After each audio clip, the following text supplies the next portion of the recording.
عداوت مجھے کوئی ڈر نہیں ہے، کرے لاکھ تو عداوت مجھے کوئی ڈر نہیں ہے۔ یہ دونوں طرف ایک ہی جملے میں ملے ہوئے تھے دونوں اشعار۔ اگر دل خیرآبادی صاحب آئیں گے تو انشاءاللہ یہ شروع سے پڑھ سننے کی کوشش کروں گا۔ آئیے حضرات، اب آپ کی جو تمازت برقرار ہے، اس تمازت کو برقرار رکھتے ہوئے آپ کو خطابت کی دنیا میں لے جانا چاہتا ہوں۔ ایک ایسا مقرر جو کنیا کماری سے لے کر بنگال کی کھاڑی تک جنہوں نے سفر کیا ہے، جنہوں نے بہار سے لے کر آپ کرناٹکا کی سرزمین تک جنہوں نے سفر کیا ہے، ایک نایاب مقرر، نوجوانوں کی دلوں کی دھڑکن، جن کے بیان سننے کے بعد ایمان و یقین کے اندر وہ جذبہ حمیت پیدا ہو جاتا کہ آدمی عمل پیرا کرنے کی کوشش خود بخود کرتا ہے، وہ ہے جناب حضرت مولانا مفتی معروف صاحب الندوی حفظہ اللہ و تولہ۔ وہ ایک بہت بڑے دل پذیر مقرر ہے، میں ان سے گزارش کر رہا ہوں کہ آپ تشریف لائیں اور اپنے خطاب نایاب سے سامعین کی دلوں کو معزز فرمائیں۔ جناب الحمد للہ کفا وسلام علی عبادہ الذین اصطفى اما بعد قال اللہ تبارک و تعالی فی القرآن المجید والفرقان الحمید اعوذ باللہ من الشیطان الرجیم بسم اللہ الرحمن الرحیم وَلَقَدْ أَرْسَلْنَا رُسُلًا مِّن قَبْلِكَ وَجَعَلْنَا لَهُمْ أَزْوَاجًا وَذُرِّيَّةً وقال الله تبارك وتعالى وما أرسلناك إلا رحمة للعالمين وقال النبي صلى الله عليه وسلم النكاح من سنتي فمن رغب عن سنتي فليس مني أو كما قال عليه الصلاة والسلام۔ تجھی سے ابتدا ہر چیز کی منتہا تو ہے، تجھی سے ابتدا ہر چیز کی منتہا تو ہے، ازل سے ابد بے ابتدا انتہا تو ہے، تو ہی اول تو ہی آخر تو ہی ظاہر تو ہی باطن، تو ہی اول تو ہی آخر تو ہی ظاہر تو ہی باطن، تجھی کو حمد زیبا ہے ہم سب کا خدا تو ہے، اور بقا تجھ کو فنا مجھ کو، بقا تجھ کو فنا مجھ کو، ثنا تیری زباں میری، میں فانی بے بقا ہوں ذات باقی لا فنا تو ہے۔ مجھے حیرت ہے کس طرح تیرا انکار کرتے ہیں، مجھے حیرت ہے کس طرح تیرا انکار کرتے ہیں، جہاں دیکھو جدھر دیکھو وہی جلوہ نما تو ہے، جہاں دیکھو جدھر دیکھو وہی جلوہ نما تو ہے۔ پادے توحید کے متوالوں، شمع رسالت کے پروانوں، حضرت محمد مصطفیٰ صلی اللہ علیہ وسلم کے دیوانوں، اللہ تبارک و تعالیٰ کا ہم پر بہت بڑا کرم احسان شکر فضل کہ اللہ تبارک و تعالیٰ نے ہم سب لوگوں کو ایمان کی دولت سے نوازا، اور ہم پر بہت بڑا کرم احسان یہ بھی فرمایا کہ ہم سب کو نبی آخر زمان، تاجدار مدینہ، سرور کائنات، فخر موجودات، ہادی سبل، ساقی کوثر، شافع محشر، شفیع المذنبین، رحمت للعالمین، جناب حضرت محمد مصطفیٰ صلی اللہ علیہ وسلم کی امت میں مرحمت فرمایا۔ میرے دوستوں، میرے کلمہ شریف بھائیوں، میں سمجھ سکتا ہوں کہ اس وقت بالکل کہیں سے لب کشائی کی گنجائش نہیں، کیونکہ ہمارے بیچ ہمارے بڑے مشفق مربی کرم فرما، جن کی محبت جن کی شفقت ہم شعراء یا یوں کہیے کہ ہم ناچیز طالب علم کو اکثر ان کے غائبانے میں بھی اور ان کے سامنے بھی ملا کرتی ہے، وہ اسٹیج پہ تشریف رکھتے ہیں، بہت بھاری بھرکم ذمہ داری بھی ان کے کندھے پہ گردان کر رہی ہے، لہذا اس وقت کی قلت دامن گیر بھی ہے اور میرے لیے نامناسب بات بھی ہے، اس سے میں صرف اور صرف دو باتیں آپ کے سامنے رکھوں گا۔ میں نے جو قرآن کریم کی آیت پڑھی ہے، اللہ تبارک و تعالیٰ نے حضرت محمد مصطفیٰ صلی اللہ علیہ وسلم سے یہ حکم فرمایا کہ اے محمد صلی اللہ علیہ وسلم، آپ دنیا میں بسنے والے لوگوں سے یہ کہہ دیجئے کہ میں نے جو ایک رشتہ، جس رشتے کو ہم رشتے ازدواجیت کہتے ہیں، جس رشتے کو ہم نکاح کے نام سے جانتے ہیں، چاہے دنیا اس رشتے کو نامراسم طور پہ اختیار اور بیان کیے ہوں، مغربی تہذیب و تمدن نے اس رشتے کو چاہے کس طرح سے نام دیے ہوں، لیکن میرے دوستوں، میرے کلمہ شریف بھائیوں، قرآن کریم کی حقانیت، قرآن کریم کو جب آپ پڑھیں گے، اس کی گہرائی گہرائی کو گہرائی میں جائیں گے اللہ تبارک و تعالیٰ نے نکاح کو کس قدر عظیم اس میں برکت رکھی ہے، کتنی فضیلت ہے نکاح کی، وہی شخص سمجھ سکتا ہے جو نکاح کی دولت سے مالا مال ہوا ہوگا۔ جب انسان نکاح کرتا ہے حدیث میں آتا ہے کہ اس کا آدھا ایمان مکمل ہو جاتا، اور جب پھر آدھا ایمان مکمل ہو جاتا تو ظاہر ہے کہ آنکھیں بھی ان کی گردش نہیں کرتی، غلط چیزوں سے ان کی آنکھیں بھی محفوظ ہوا کرتی ہیں، ان کے دلوں کے مراسم بھی غلط چیزوں سے سوچنے سے، افکار اور اذہان بھی اس طرح کی غلط باتوں کے سوچنے سے اور غلط چیزوں کے سوچنے سے ان کے اذہان اور ان کے افکار بھی بالکل معاف ہو جاتی ہے، یعنی ان چیزوں سے بچنے کے عادی ہو جاتے ہیں۔ میرے دوستوں، میرے کلمہ شریف بھائیوں، اللہ تبارک و تعالیٰ نے یہ بہت بڑی دولت دی ہے، اور آج ہمارے بڑے بھائی جناب اختر منصوری صاحب، آپ نے ان کی دعوت پر لبیک کہا۔ سب سے پہلے تو میں ان کو مبارکبادی پیش کرتا ہوں، اس لیے کہ اس نکاح کے موقع پر جہاں ایک سنت کی ادائیگی ہو رہی ہو، وہ سنت جو سارے نبیوں نے اس سنت پر عمل کیا ہو، اور ایسا نہیں کوئی اگر وقت کا دہریہ قائم، کوئی اگر وقت کا دہریہ آتا ہے اور وہ یہ چیلنج کرتا، چاہے عیسائی دھرم سے تعلق رکھتے ہوں، چاہے مجوسی دھرم سے تعلق رکھتے ہوں، یا کوئی اور خطائی طاقتیں ہوں، وہ اگر اپنی کتابوں میں یہ لکھتا ہے یا اپنے لٹریچر اپنے رسالے میں یا جرائد میں لکھتا ہے کہ نکاح سے آپس کی محبت نہیں قائم ہوتے، بلکہ گرل فرینڈ اور بوائے فرینڈ کے رشتے سے آپس کی محبت قائم ہوتے ہیں، تو میں ان کو بتا دینا چاہتا ہوں، شاید آپ نے اپنے گرنتھوں کے مطالعے نہیں کیے، آپ نے اپنی پستکوں کے مطالعے نہیں کیے، آپ کی جو دھارمک کتابیں تھیں، جو مذہبی کتابیں تھیں، آسمانی کتابیں چار، اس کے علاوہ بھی اور بھی جتنی کتابیں آئی ہیں، سبھی کتابوں میں نکاح کی بہت بڑی فضیلت رکھی ہے۔ حالانکہ بہت قریب کی بات ہے جس کے بارے میں ابھی حضرت مولانا مفتی سعد النجیب صاحب شاید اس پر روشنی ڈالیں گے، میں بہت لمبی چوڑی بات نہیں کہنے آیا، لیکن میرے دوستوں، میرے کلمہ شریف بھائیوں، میں بھائی اختر منصوری کو اس لیے مبارکباد دیتا ہوں کہ نکاح کے موقع سے اکثر و بیشتر ہم رسم و رواج میں مبتلا ہو جاتے، طرح طرح کے بدعت و خرافات کو اپنی زندگی کا حصہ سمجھتے، لیکن ہماری بدقسمتی یہ کہ ہم سنتوں کی پرواہ نہیں کرتے، ہم سنتوں کو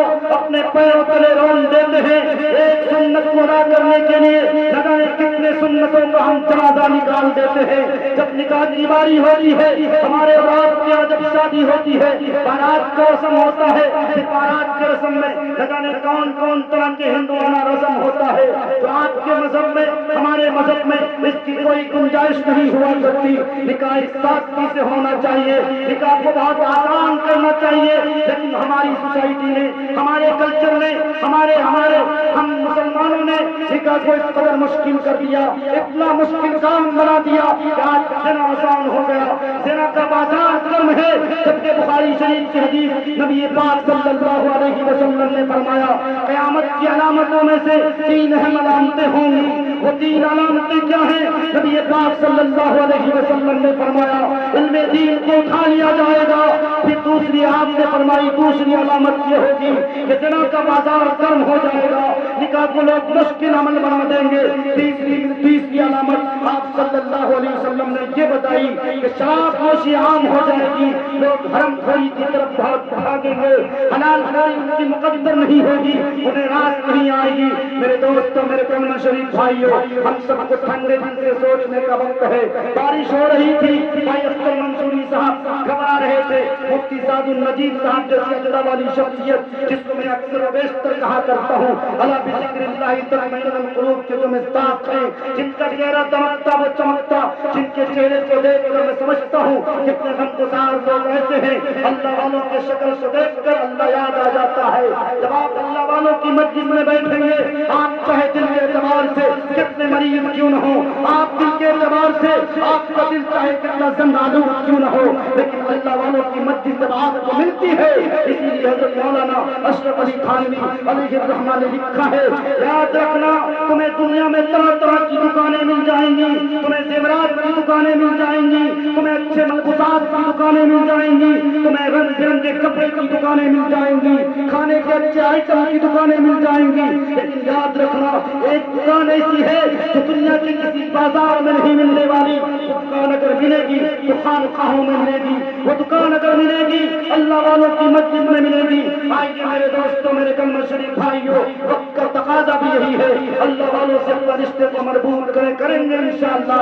ہاتھ اٹھا کے وعدہ کریں انشاءاللہ۔ آج ہم لوگ یہ کہہ کے جاتے ہیں، بھائی منصور صاحب، بھائی اختر منصوری صاحب نے یہ عزم کیا، یہ وعدہ کیا ہم لوگوں کے سامنے کہ انشاءاللہ ہم الیکشن لڑیں گے۔ مفتی معروف راہی صاحب، مفتی زاد النجیب صاحب، الیکشن لڑنا ہمارے لیے اس بات کی دلیل نہیں ہوگی کہ ہم اس سے جاہ و جلال خریدیں گے۔ الیکشن لڑنا اس بات کے لیے نہیں ہے میں جگہیں خریدوں گا، میں گاڑیوں پہ گاڑیاں خریدوں گا، میں پلاٹ پہ پلاٹ خریدوں گا۔ ان کا مقصد یہ ہے کہ میں لوگوں کے سیوا کے لیے کھڑا رہوں گا، میں لوگوں کی خدمت کے لیے کھڑا رہوں گا، میں عدالت قائم کرنا چاہتا ہوں، اسی لیے میں سرپنچ پد کے لیے امیدوار ہوں۔ آپ سب سے گزارش ہے کہ دعا کریں۔ اس مسجد میں جتنے لوگ بیٹھے ہیں ہاتھ اٹھائیں کہ انشاءاللہ آپ کا ایک پتر ہے، آپ کا ایک لال ہے، آپ کا ایک لاڈلا ہے جو خدمت ملک کے ارادے سے سرپنچ کے اس امیدواری کو اس انتخاب میں آنا چاہتے ہیں کہ انشاءاللہ ہم کو بیجی بنائیں گے، انشاءاللہ بنائیں بھی جائیں انشاءاللہ۔ بھائی اختر منصوری صاحب آج دینی مجلس سجائے ہیں، انشاءاللہ ہم ان سے اللہ سے دعا کرتے ہیں اور اللہ سے دعا کرتے ہیں یہ بھی آپ سے کہتے ہیں کہ جب اپنا قائد تیار ہوتا ہے، جب اپنا رہبر ہوتا ہے تو یاد رکھیے گا ہماری بے بسی کو، ہماری کمزوری کو، ہماری سوچ و دلالت کی آواز کو بے باکی سے اٹھانے والا ہمارا خونی بھائی ہوتا ہے۔ آپ دوسروں میں بلیو کریں گے، آپ دوسروں پہ بھروسہ کریں گے، لیکن آپ کو جو لاڈلا ہوگا، آپ کا جو لال ہوگا وہ آپ کے لیے زیادہ کھڑا ہوگا۔ اس کا میں آپ کو یہ بھی کہتا ہوں کہ نکاح کی مسجد تھی، نکاح کی مسجد کے مناسبت سے رات کا مشاعرہ کا پروگرام، بات مبارکباد کے مستحق اختر بھائی بھی اور آپ سب بھی ہیں،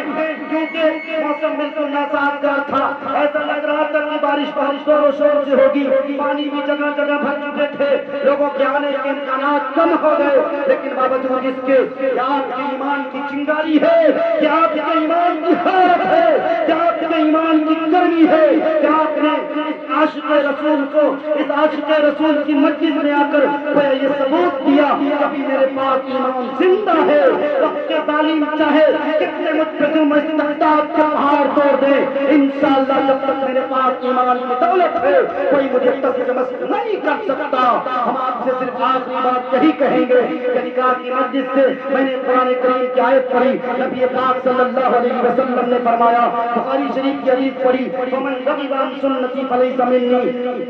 میرے دوستو آپ سب بتائیے، اکثر نوجوان ہیں، نوجوانوں کی عمریں ہو جاتی، کچھ لوگ تو یہ کہتے ہیں کہ بھائی ابھی یہ پیر پہ کھڑے نہیں ہوئے، اب پیر پہ کھڑے ہوں گے، دلی ٹہلنے کے لیے، پنجاب ٹہلنے کے لیے، نئے نئے جوڑے خریدنے کے لیے، اس پارٹی کی پینٹ 2500 3000 روپے کی رقم ہوتی، اس پینٹ کو خریدنے کے لیے آپ کے پاس پیسے ہوتے، لیکن کیا آپ کے پاس نکاح کرنے کے لیے، شادی کرنے کے لیے پیسے نہیں ہوتے؟ آپ شادی نہیں کرتے ہو، اسی لیے سماج میں خلفشار ہوتا ہے، اسی لیے سماج میں برائیاں ہوتی ہیں۔ ایک مثال دے کر میں بات کو ختم کرتا ہوں، مفتی زاد النجیب صاحب اپنی تقریر میں اکثر اس بات کو مثال میں پیش کرتے ہیں، نبی پاک صلی اللہ علیہ وسلم کے پاس ایک شخص آیا، اس نے کہا میں ایمان تو قبول کروں گا لیکن مجھے زنا کی اجازت دی جائے۔ نبی پاک صلی اللہ علیہ وسلم نے فرمایا کیسا شخص ہے ایمان بھی قبول کرنا چاہتا اور زنا کی اجازت بھی مانگتا ہے؟ نبی پاک صلی اللہ علیہ وسلم نے فرمایا میں تمہارے اوپر جو شرائط رکھتا ہوں کیا تم ان شرائط کو منظور کرتے ہو؟ اس شرائط کی پاسداری کرو گے، اس شرائط پر عمل کرو گے؟ اس بندے نے کہا ہاں عمل کروں گا۔ نبی پاک صلی اللہ علیہ وسلم نے فرمایا جاؤ میں تمہیں زنا کی اجازت دیتا ہوں، لیکن تم زنا اس لڑکی سے نہ کرنا، تم زنا ان 4 عورتوں سے نہ کرنا، وہ کسی کی ماں نہ ہو، وہ کسی کی بیوی نہ ہو، وہ کسی کی بہن نہ ہو، وہ کسی کی بیٹی نہ ہو۔ اس شخص نے کہا آپ اجازت دے رہے ہیں، جال میں پھنسا رہے ہیں۔ نبی پاک صلی اللہ علیہ وسلم نے تبسم فرمایا، مسکراتے ہوئے آپ نے فرمایا اے وہ شخص بتاؤ تو صحیح، تمہاری ماں کے ساتھ کوئی زنا کرے تم اس کا کیا حشر کرو گے؟ تمہاری بیوی کے ساتھ کوئی موقع نہ کرے تم اس کا کیا حشر کرو گے؟ تمہاری بیٹی کے ساتھ کوئی موقع نہ کرے، تم اس کا کیا حشر کرو گے؟ تمہاری بہن کے ساتھ کوئی بلاکار کرے، تم اس کا کیا حشر کرو گے؟ اس شخص نے کہا میں اس کے کینے بنا دوں گا، میں اس کے کچوکے نکال دوں گا۔ نبی پاک صلی اللہ علیہ وسلم نے کیا ہی اچھا جواب دیا اس شخص کو۔ آپ صلی اللہ علیہ وسلم نے فرمایا اے وہ شخص بتا تو صحیح، تم جس کے ساتھ موقع کرو گے، تم جس کے ساتھ زنا کرو گے، تم جس کے ساتھ اپنی خواہش کی تشمیل کرو گے، وہ بھی تو کسی کی ماں ہوگی، وہ بھی تو کسی کی بیوی ہوگی، وہ بھی تو کسی کی بہن ہوگی، وہ بھی تو کسی کی بیٹی ہوگی۔ میرے دوستوں، میرے کلمہ شریف بھائیوں، ایک سوال تھا جو مجھے آپ نے آپ کے سامنے رکھا ہے۔ انشاءاللہ اللہ سے دعا کیجیے اور یہ عہد کیجیے کہ انشاءاللہ ہم سب نکاح کے لیے اپنے آپ کو تیار رکھیں گے۔ انشاءاللہ وعدہ کیجیے، ماں باپ کے 3 حقوق ہوا کرتے، بچہ جب پیدا ہو اچھا نام رکھے، پہلے اس کے کانوں میں اذان دے، اچھا نام رکھے، اچھی تربیت اچھی تعلیم کے بعد ماں باپ کی ذمہ داری یہ بھی ہوتی ہے کہ بچوں کی وقت جب ہو جائے شادی کی اخراجات کے لائق ہو جائے تو چاہیے کہ بچوں کی شادی کرا دے، شادی میں تاخیر نہ کریں۔ وہ یاد رکھیں ہماری سوسائٹی پھر اسی طرح کے خلق ملک میں شکار ہو کے رہ جائے گی، پھر ہم دوسروں کو تانا کسیں گے، پھر حکومت کے نمائندوں کو گالی دیں گے۔ حکومت کے نمائندوں کو گالی دینے سے آپ کو کچھ نہیں ملنے والا۔ آپ چاہے کتنے گڑیا لو، آپ چاہے ان کی ماں بہن کی گالیاں دے دو، لیکن نبی پاک صلی اللہ علیہ وسلم نے فرمایا اعمالکم اعمالکم، جب تم زنا کرتے ہو تمہارے چہرے سے نور ہٹا دیا جاتا، جب تم زنا کرتے ہو تمہیں اچھے کاموں کی طرف تمہاری طبیعت نہیں رکھتی، تمہارے دل میں کالا نقطہ پڑ جاتا ہے، اور جب دانی زنا کرتا ہے اس کے دل سے اس وقت ایمان نکل جاتا ہے۔ اس سے میرے دوستوں، میرے کلمہ شریف بھائیوں، زنا ایک بہت بھاری بھرکم گناہ ہے۔ اس گناہ سے ہم سب کو بچنے کی بہت اشد ضرورت ہے، اور اس کی سب سے بہترین تعلیم یہی دی گئی، سب سے بہترین راستہ یہی بتایا گیا کہ نکاح کو آسان کرو، نکاح کی دولت سے ہم سب کا مالا مال ہونا چاہیے۔ ہوں گے انشاءاللہ۔ اللہ تبارک و تعالی ہم سب کو کہنے سننے سے زیادہ عمل کی توفیق عطا کرے۔ وآخر دعوانا الحمدللہ رب العالمین۔